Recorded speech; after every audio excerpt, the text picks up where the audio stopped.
I know that it's really almost more old-fashioned than our traditional farming that we do today, in that, the organic farmers are not allowed to use any sort of chemicals or pesticides or anything like that. That would be considered unnatural when they grow their food.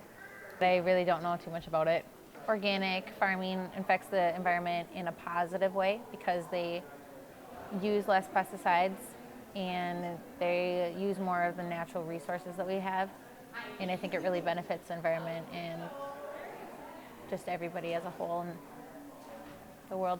Whenever we have the mass farms, which is great for the farmers, it's a long process and you don't know what's going into it. Putting chemicals in your body that are eventually going to probably kill you or give you cancer. Why doesn't my family farm organically? I would say a better question is, why do other farms farm organically? Because the farming we do is like conventional farming, is the way that everybody does it, which is a bad way to say it, but it's kind of the standard farming practices. Conventional farming is the main mainstream way of farming nowadays, and organic farming is kind of a offshoot from that. The organic farmers are putting a lot more work into their fields, using tillage methods to control weeds, and they're making more passes over the field.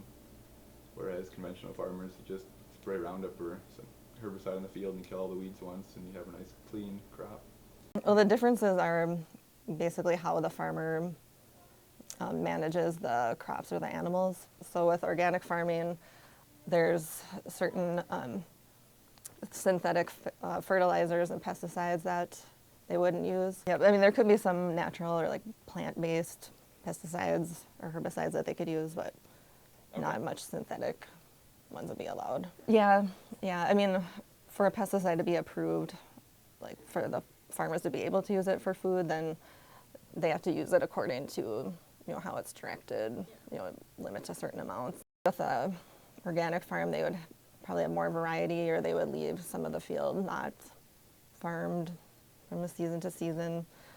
So that can allow the soil to get the nutrients and kind of fertility of the soil to build back up. And again, the goal is to try to replenish the soil and be good for the environment, and it's another alternative way that you can do the same thing. I mean, you're still getting food out of it, but it's hopefully less taxing on the resources and on the environment. So conventional farmers still can do some of those things. It's just they may not be 100% organic, but that's kind of more the emphasis, is trying to get them to be sustainable, because that would be something that more farmers could do, and we could still keep the scale of production that we need.